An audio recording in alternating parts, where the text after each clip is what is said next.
ಇಲ್ಲಿ ಬಹಳ ಪ್ರಮುಖವಾಗಿ ಅನೇಕ ವಿಚಾರಗಳು ಚರ್ಚೆ ಆಗಿದ್ದಾವೆ. ನಮ್ಮ ರಾಜ್ಯದ ಉಸ್ತುವಾರಿಗಳು, ಸಹ ಉಸ್ತುವಾರಿಗಳು, ಸನ್ಮಾನ್ಯ BS ಯಡಿಯೂರಪ್ಪನವರು, ಬಸವರಾಜ ಬೊಮ್ಮಾಯಿಜಿಯವರು, ಸದಾನಂದ ಗೌಡರು ಎಲ್ಲ ಹಿರಿಯರು ಇವತ್ತಿನ ಕೋರ್ ಕಮಿಟಿ ಸಭೆಯಲ್ಲಿ ಭಾಗವಹಿಸಿದ್ರು.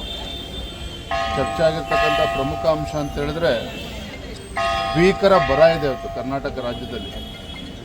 ಇಂಥ ಸಂದರ್ಭದಲ್ಲಿ ರಾಜ್ಯ ಸರ್ಕಾರ ಕೈ ಕಟ್ಕೊಂಡು ಕೂತಿರುವಂಥದ್ದು ಈ ನಾಡಿನ ರೈತರಿಗೆ ಒಳ್ಳೆ ಮಾಡೋದಕ್ಕೆ ಸಾಧ್ಯ ಇಲ್ಲ.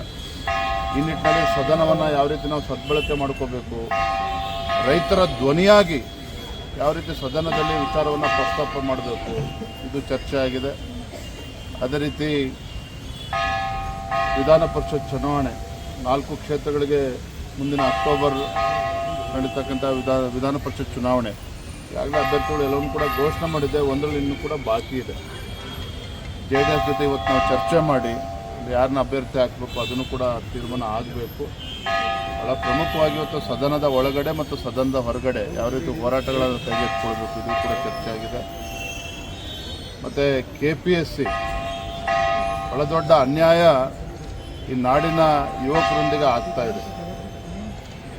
ವರ್ಷಗಟ್ಟಲೆ ಶ್ರಮವನ್ನು ಪಟ್ಟು ಆ ವಿದ್ಯಾರ್ಥಿಗಳಿಗೆ ಶ್ರಮಪಟ್ಟರೂ ಕೂಡ ನ್ಯಾಯ ಸಿಗದೇ ಇರುವಂಥದ್ದು, ಈ KPSC ಅವ್ಯವಹಾರ ಇದು ಕೂಡ ಸದನದಲ್ಲಿ ಚರ್ಚೆ ಆಗಬೇಕು ಅನ್ನೋದನ್ನು ಕೂಡ ಮಾತನಾಡ್ಕೊಂಡಿದ್ದೇವೆ. ಅನೇಕ ಜ್ವಲಂತ ಸಮಸ್ಯೆಗಳನ್ನು ಸದನದಲ್ಲಿ ಪ್ರಸ್ತಾಪ ಮಾಡಬೇಕು. ಸರ್, ಪಾದಯಾತ್ರೆ ವಿಚಾರ JDS ಈಗ ಹೊಸ ದಿನಾಂಕವನ್ನು ಘೋಷಣೆ ಮಾಡಿದೆ. ಸೊ BJP JDS ಒಟ್ಟಾಗಿ ಹೋಗೋದಾ, ಪ್ರತ್ಯೇಕನ ಹೇಗಿದೆ ಪ್ಲಾನ್? ಯಾವುದೇ ಕಾರಣಕ್ಕೂ ಪಾದಯಾತ್ರೆಗೆ ಗೊಂದಲಕ್ಕೇನು ಖಂಡಿತ ಅವಕಾಶ ಇಲ್ಲ. ನಾನು ಕೂಡ ಮೊನ್ನೆ ದಿನ ಕುಮಾರಸ್ವಾಮಿ ಅವರಿಗೆ ಮಾತನಾಡಿದ್ದೆ. ಈಗಾಗಲೇ ಮತ್ತೆ ದಿನಾಂಕ ಅವರಿಗಾಗಲೇ ಘೋಷಣೆ ಮಾಡಿದ್ದಾರೆ. ಅದಕ್ಕೆ ಅದು ನಮ್ಮಲ್ಲೇನು ವ್ಯತ್ಯಾಸ ಬರೋದಕ್ಕೆ ಸಾಧ್ಯ ಇಲ್ಲ. ಮಧ್ಯಾಹ್ನ BJP ಮತ್ತು JDS ಒಂದು ಸಭೆಯನ್ನು ಕೂಡ ಕರೆದಿದ್ದಾರೆ. ಮೊನ್ನೆ ಕುಮಾರಸ್ವಾಮಿ ಅವರು ಇರ್ತಾರೆ, ನಮ್ಮ ಕಡೆಯಿಂದ ವಿಪಕ್ಷ ನಾಯಕರುಗಳು ಕೂಡ ಇರ್ತಾರೆ.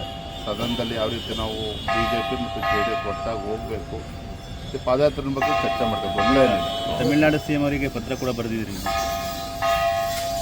ಇವತ್ತು ತಮಿಳುನಾಡಿನ ಮುಖ್ಯಮಂತ್ರಿಗಳಿಗೆ ಪತ್ರವನ್ನು ಬರೆದಿದ್ದೇನೆ.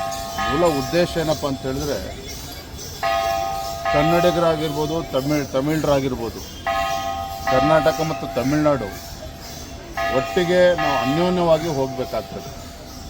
ಮೇಕೆದಾಟು ವಿಚಾರ ಇರ್ಬೋದು, ಕಾವೇರಿ ನದಿ ನೀರಿನ ಹಂಚಿಕೆ ವಿಚಾರ ಇರ್ಬೋದು, ಎರಡೂ ರಾಜ್ಯದ ಮುಖ್ಯಮಂತ್ರಿಗಳು ಮನಸ್ಸು ಮಾಡಿದರೆ ಖಂಡಿತ ಇವೆಲ್ಲವೂ ಕೂಡ ಬಗೆಹರಿಸೋದಕ್ಕೆ ಸಾಧ್ಯತೆ ಇದೆ.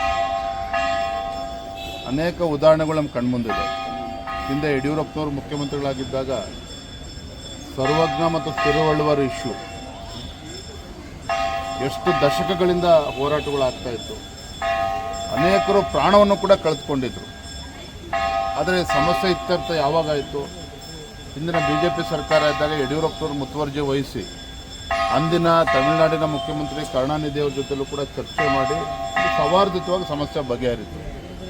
ಹಾಗಾಗಿ ನಮ್ಮೆಲ್ಲರ ಅಪೇಕ್ಷೆ ಇರುವಂಥದ್ದು, ಮೇಕೆದಾಟು ಸುಪ್ರೀಂ ಕೋರ್ಟ್ ಒಂದು ಕಡೆ ತೀರ್ಪು ಕೂಡ ಕೊಟ್ಟಿದೆ. ತಮಿಳುನಾಡಿಗೂ ಅದರಿಂದ ಏನು ಅನ್ಯಾಯ ಆಗೋದಿಲ್ಲ. ನಮಗೆ ಬೆಂಗಳೂರು ಇರ್ಬೋದು, ಈ ಭಾಗದ ಜನರಿಗೆ ಕುಡಿಯೋ ನೀರಿನ ವ್ಯವಸ್ಥೆನೂ ಕೂಡ ಆಗಬೇಕಾಗಿದೆ. ಹಾಗಾಗಿ ಎರಡೂ ರಾಜ್ಯದ ಮುಖ್ಯಮಂತ್ರಿಗಳು ಕೂತು ಚರ್ಚೆ ಮಾಡಿ ಯಾರಿಗೂ ಅನ್ಯಾಯ ಆಗದ ರೀತಿಯಲ್ಲಿ ಮತ್ತು ಜನರು ಬೀದಿಗಳಿದು ಮತ್ತೆ ಪ್ರತಿಭಟನೆ ಮಾಡಬಾರ್ದು. ಆ ರೀತಿ ಒಂದು ಸರಿಯಾದ ರೀತಿ ಒಂದು ತೀರ್ಮಾನವನ್ನು ಮಾಡಲಿ ಅನ್ನುವ ನನ್ನ ಆಶಯವನ್ನು ವ್ಯಕ್ತಪಡಿಸಿದ್ದೇನೆ.